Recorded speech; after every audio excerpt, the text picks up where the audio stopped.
Terima kasih Anda masih bersama kami di Sapa Manado. Saudara, pagi ini masih bersama saya Davis Pinontoan, dan pagi ini kita ada di kantor Keuskupan Manado, di mana kita sudah bersama dengan narasumber kita pagi ini, Bapak Uskup Monsinyur Benedictus Estefanus Roli Untu MSC selaku Uskup Keuskupan Manado. Selamat pagi. Selamat pagi. Iya. Baik, kita pagi ini akan membahas banyak terkait dengan mengenang kepergian Paus Fransiskus, Pak Uskup, ya. Sampai sejauh ini seluruh dunia, tapi juga Indonesia dan Kota Manado ikut merasakan sepeninggalnya Paus Fransiskus. Tapi secara refleksi pribadi dan spiritualitas, Uskup ini menilai atau melihat bagaimana kesan pribadi terhadap sosok Paus Fransiskus selama masa kepemimpinannya. Baik, saya menjadi uskup sejak 2017, berarti perjalanan 8 tahun, dan beliau, ya, Paus Fransiskus sudah menjadi paus sejak 2013, 13 Maret, ya. Sehingga saya mengalami beliau sebagai paus dan saya sebagai uskup tentu dalam kepemimpinannya pertama-tama mengagumi beliau, ya, yang tampil dengan gaya kepemimpinan yang boleh dikatakan unik, ya. Unik, otentik, ya. Asli, tampil asli, dan itu dia jalankan terus sampai akhir hidupnya. Dan ya, secara khusus saya sebagai uskup Keuskupan Manado berjumpa dengan beliau dalam 2 periode. Baik. 2019 ketika kami bersama seluruh uskup Indonesia dari Indonesia pergi berkunjung, dalam istilah Latin ad limina. Jadi ini kunjungan resmi kami kepada, ya, Sri Paus sebagai pemimpin Gereja Katolik dunia, tapi juga pergi ke makam Santo Petrus, ya. Di mana, ya, mengenang Yesus mengatakan, engkau Petrus dan di atas batu karang ini, Petrus berarti batu karang, aku akan mendirikan gerejaku. Nah, ini jadi kita berkunjung ke pengganti Petrus, ya, yang masih hidup, tapi juga mengenang Petrus yang sudah, ya, diangkat oleh Yesus dan sudah mendahului. Itu periode pertama. Sedangkan periode kedua ketika beliau berkunjung ke Indonesia tahun lalu, ya. Sejak tanggal 3 sampai dengan 6 September, ya, 2024. Ya, di situ lalu lebih berjumpa dengan beliau, baik sebagai grup, ya, kolegialitas para uskup Indonesia, maupun sebagai pribadi yang disapa, ya, berjumpa, ya. 2 kali di Roma, 2 kali, ya, dalam perjumpaan. Sedangkan di Jakarta beberapa kali, mulai dari di katedral, ya, kemudian di Istiqlal, ya, Masjid Istiqlal di Jakarta, ya. Kemudian di kantor KWI, Konferensi Wali Gereja Indonesia, para uskup Indonesia, ya, beliau datang berkunjung di situ. Dan yang kemudian terakhir di Gelora Bung Karno, ya, bersama-sama dalam misa akbar itu. Jadi tahapan panjang kedatangan Paus Fransiskus ke Indonesia juga uskup menjadi bagian di sana, menjadi saksi sejarah perjalanan Paus Fransiskus, perjalanan apostoliknya di Indonesia. Ya, umat Katolik sangat berduka, sangat kehilangan. Bukan hanya umat Katolik di seluruh dunia, tapi juga seluruh masyarakat dunia, bahkan Indonesia, tapi juga Kota Manado, Uskup Keuskupan Manado, Uskup Roli, ya, yang mengikuti perjalanan dari Paus Fransiskus. Kira-kira Uskup Roli, nilai spiritual atau ajaran Paus Fransiskus yang paling berkesan bagi uskup seperti apa? Sejak beliau diangkat menjadi paus, ya, pada 2013 Maret, tanggal 13, ya, saya terkesan dengan sapaan pertamanya yang menunjukkan arah kepemimpinan penggembalaannya dalam mengawal terutama tentu umat Katolik sedunia, yaitu dia mengungkapkan bahwa kita ini bergerak, ada dalam pergerakan bersama. Bergerak untuk apa? Kita bergerak untuk berjalan, ya. Kita tidak tinggal di tempat tapi mau berjalan. Yang berikut bahwa kita bergerak untuk apa? Untuk membangun. Dan yang ketiga, kita bergerak untuk apa? Untuk memberikan harapan kepada dunia, kepada gereja Katolik secara khusus dan gereja Kristen, ya, Kristiani secara menyeluruh, ya. Jadi ini, dan dengan ungkapan itu dia mau menunjukkan 3 hal yang nampak di mana-mana, baik di dalam sapaan-sapaannya ketika berkunjung ke banyak negara, kemudian ketika dia menulis, ya, dalam surat-suratnya untuk menyapa para kardinal, ya, para uskup, para imam, biarawati, frater, bruder, suster, dan umat Katolik, dan juga kepada dunia, ya. Itu 3 hal yang selalu muncul, yaitu yang pertama bahwa kita harus percaya, ya, percaya pada Tuhan, ya, sebagai orang beriman, percaya pada Tuhan yang memberikan kepada kita banyak berkat, karunia-karunia, ya, anugerah, ya, kesempatan-kesempatan, peluang-peluang. Ya. Yang berikut yaitu karena kepercayaan itu kepada Tuhan, maka kita juga harus percaya satu sama lain, saling menghargai, saling mencintai. Ya. Dan lalu dia menekankan tentang dengan, ya, iman yang sejati. Apa artinya? Percaya, punya kepercayaan, yaitu bahwa kita menyatakan itu di dalam relasi hubungan kita dengan orang-orang lain, mengangkat mereka, menghargai mereka, menghormati mereka, bukan hanya dalam kelompok internal umat Katolik, tapi juga berjalan bersama dengan kelompok-kelompok lainnya, golongan-golongan lainnya, agama-agama lainnya, pemerintah, dan mereka yang mempunyai peran di dalam membangun dunia ini. Baik. Ini yang kedua. Dan yang ketiga yaitu supaya kita mempunyai pengharapan ke depan dengan cara apa? Mempunyai compassion. Compassion berarti apa, ya? Mempunyai kepedulian, bela rasa, belas kasih, seperti Allah mengasihi kita, begitu. Ini 3 ya kata-kata kunci, nada dasar di dalam perjalanan hidupnya. Iya, jadi ini bisa menjadi nilai spiritualitas juga dan bisa kita pelajari bersama, ya. Uskup, nanti kita akan kembali ke segmen berikutnya dan tetaplah bersama kami di Sapa Manado.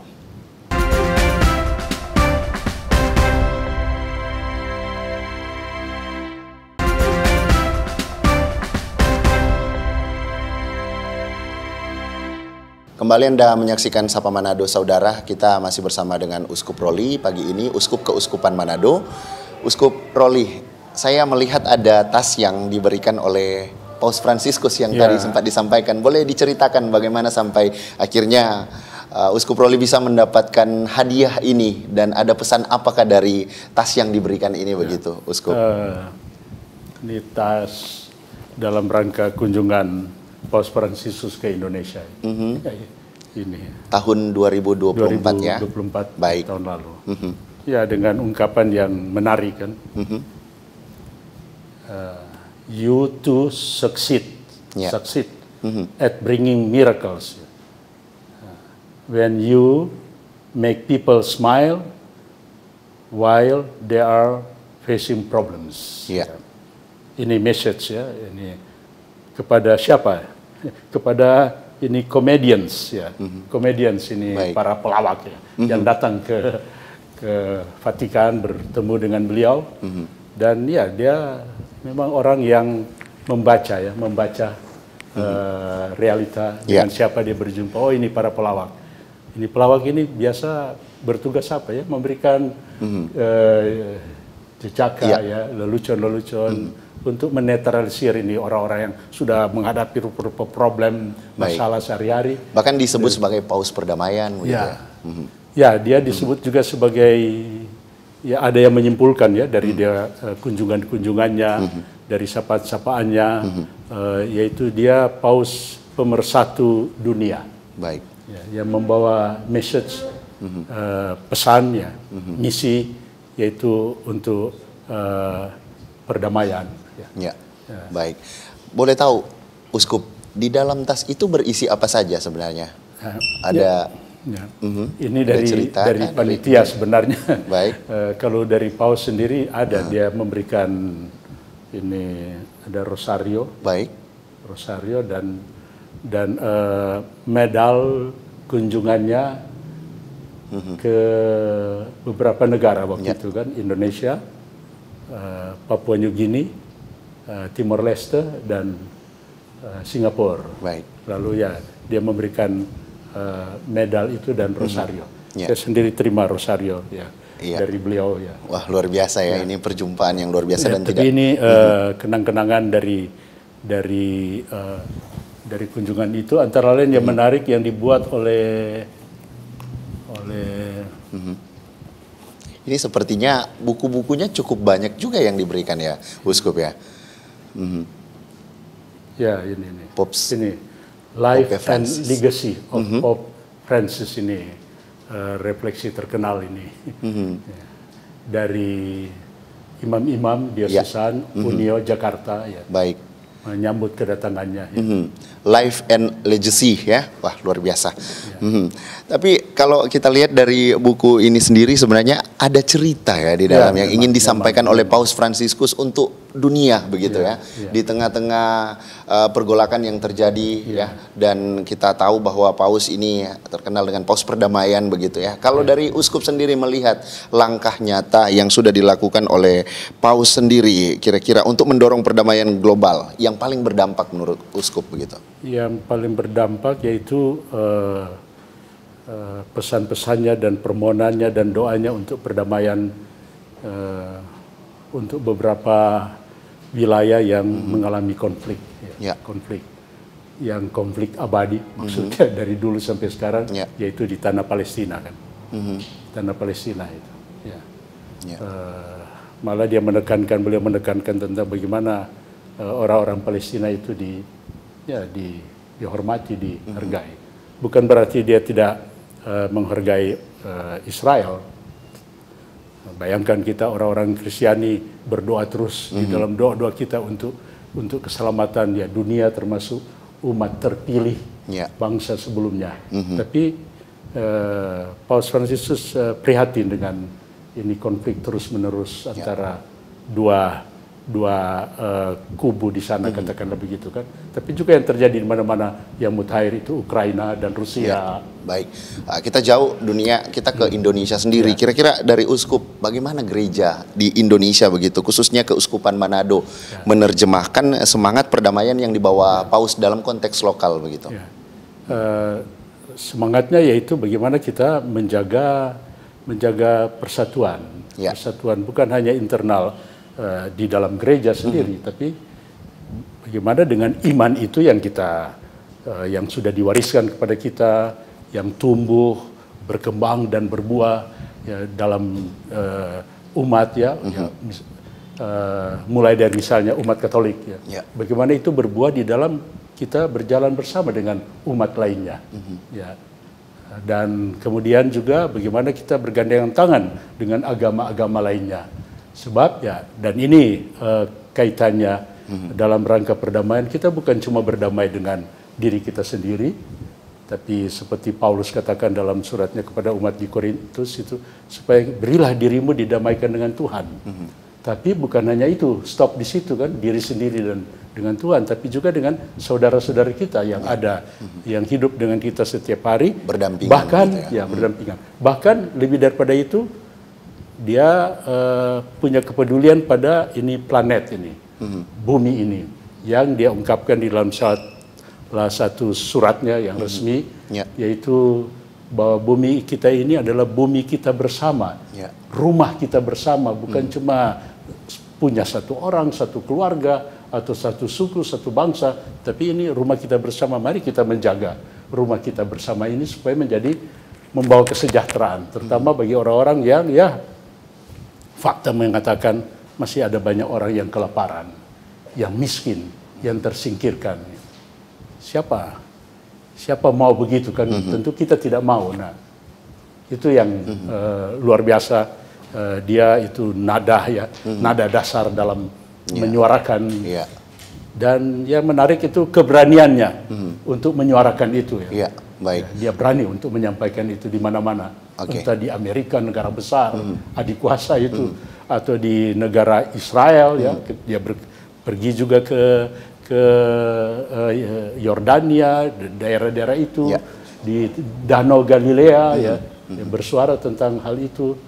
Dia tidak takut untuk menyampaikan pesan-pesan ini. Iya, baik. Tapi kalau kita lihat waktu datang ke Indonesia juga waktu itu dijemput oleh imam besar dan sekarang Menteri Agama ini menunjukkan satu bentuk moderasi beragama di Indonesia, kerukunan antar umat beragama, di mana kita lihat kembali bagaimana langkah nyata dari Paus Fransiskus. Uskup, nanti kita ke segmen terakhir nanti kita mau lihat bagaimana respon dari masyarakat Kota Manado, umat Katolik Manado, tapi juga kalau kita lihat di depan kantor keuskupan ini, bahkan di depan gereja sudah banyak sekali karangan bunga yang memberikan turut berduka cita untuk Paus Fransiskus Kita akan kembali Uskup di segmen ketiga perjalanan program Sapa Manado, tetaplah bersama kami.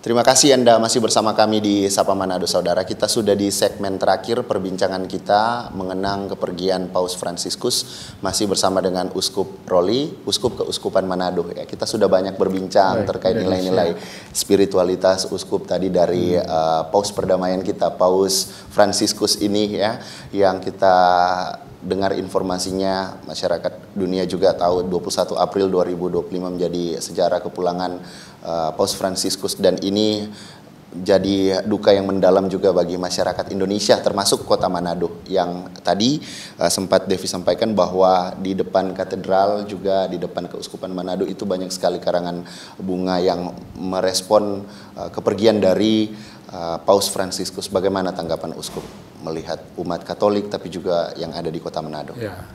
Pertama-tama kami surprise kaget dengan ini kiriman pesan-pesan ikut berduka dari berbagai elemen, dari gubernur, kemudian gubernur sebelumnya juga, kepala-kepala daerah, kepala-kepala daerah, kota, kabupaten, dan dari rupa-rupa kelompok, baik agama dan gereja lainnya, tapi juga ada kelompok-kelompok tertentu yang rupanya mendapat dampak dari kehadiran dan pesan-pesannya yang mengagumi. Kami yakin dan percaya karena mengagumi figur ini, tokoh ini menjadi tokoh dunia. Baik, tapi kalau dari Uskup sendiri kepada umat Katolik yang ada di Kota Manado, apa yang sudah Uskup sampaikan begitu kepada umat Katolik begitu sampai hari ini begitu? Yang pertama, saya menyampaikan secara resmi bahwa saya menerima berita tentang kepergian meninggalnya Paus Fransiskus. Karena ada juga orang yang bertanya, apakah ini benar, jangan-jangan ini hoax, begitu dalam dunia modern sekarang. Sehingga saya menyampaikan itu resmi supaya umat memang tahu, memang benar. Dan kemudian mengajak umat untuk mari kita berdoa untuk kebahagiaan abadinya, dan berdoa dengan rupa-rupa cara secara pribadi dalam kelompok-kelompok di gereja-gereja, baik gereja pusat, tapi juga ada gereja-gereja di kecil di mana-mana, kapel itu gereja kecil juga di dalam biara-biara, dan ternyata itu ditanggapi bahkan bukan cuma di gereja-gereja, tapi juga ada di sekolah-sekolah di mana ada sekolah-sekolah Katolik, mengajak mari kita berdoa, tapi mari kita juga bersyukur karena Tuhan memberikan tokoh figur ini yang ternyata bukan hanya untuk umat Katolik tapi juga untuk dunia, untuk masyarakat. Kita bersyukur dan ya bangga dengan kehadiran tokoh ini, dan ini tentu menantang kita untuk seperti beliau berani memberikan kesaksian tentang imannya, berani untuk menyuarakan apa yang menjadi prinsip nilai-nilai di dalam kehidupan yang membawa kesejahteraan bagi banyak orang, kesejahteraan bersama. Saya kira juga ini merupakan warisan terbesar yang ditinggalkan oleh Paus Fransiskus bagi Gereja Katolik dunia. Tapi kalau menurut Uskup sendiri, kira-kira warisan apa lagi yang ditinggalkan oleh Paus Fransiskus untuk umat Katolik di seluruh dunia begitu? Warisannya yaitu dia membuat, kalau dalam saya membaca dari legacy buku yang ada juga. Dari buku ini, dari buku-buku yang lain juga yang menyambut kedatangannya. Ada tentang Paus ini, dia otentisitasnya, keasliannya, dan terobosan-terobosannya. Kemudian ada kegelisahan juga, kekhawatiran dia tentang dunia yang ditandai dengan rupa-rupa konflik ini. Tapi juga dia membesarkan umat, ini warisannya. Supaya kita tetap berharap. Nah, karena itu tahun ini 2025 bertepatan dengan dalam tradisi Gereja Katolik adalah tahun suci, tahun jubileum, di mana diambil tema oleh beliau yaitu pesiarahan pengharapan. Mari kita bersiara berjalan dengan penuh harapan. Jangan takut menghadapi hidup ini yang nyata ini. Mari kita berjalan terus membangun satu sama lain dan juga memberikan kekuatan kepada orang-orang, termasuk orang-orang yang lemah, difabel. Dia itu peduli pada orang-orang difabel, orang-orang sakit, orang-orang cacat. Mari kita juga berjalan bersama mereka, mengangkat mereka. Saya kira itu mungkin warisan yang indah yang dia sampaikan, termasuk yang tadi itu. Mari kita menjaga planet ini, bumi ini sebagai rumah kita bersama. Uskup, soal instruksi misa requiem dan bendera setengah requiem, dan bendera setengah tiang, Uskup, serentak besok ya? Itu sudah sejak hari pertama. Jadi ada doa-doa, misa-misa di mana-mana di gereja. Jadi ini sudah dilakukan pilih waktu. Hanya ada yang resmi di gereja katedral, dipimpin oleh uskup. Sore ini malah di Jakarta di katedral, uskup Keuskupan Agung Kardinal uskup Keuskupan Agung Jakarta mempersembahkan misa di gereja pusat katedral. Nah, itu sudah sejak hari pertama. Dalam tradisi Gereja Katolik dengan meninggalnya Paus, Bapak Suci, kita berkabung 9 hari. 9 hari. Nah, silakan memilih waktu yang tepat untuk misa requiem itu. Malah di Roma kan dengan misa pemakaman baru pada hari Sabtu tanggal 26 hari Sabtu nanti saya kira demikian perbincangan kita Uskup hari ini terbatas juga dengan waktu, tapi sudah sangat banyak merepresentasikan apa yang sudah dilakukan oleh Paus Fransiskus. Terima kasih Uskup Roli untuk waktunya hari ini. Semoga apa yang disampaikan ini bisa jadi pesan perdamaian juga buat kita masyarakat Sulawesi Utara tapi juga Kota Manado. Terima kasih sekali lagi Uskup Roli untuk waktunya. Terima kasih. Dan dengan demikian rangkaian talk show Sapa Manado di hari ini sudah berakhir. Tapi sebelum kami mengakhiri program ini, kami punya kata motivasi untuk Anda.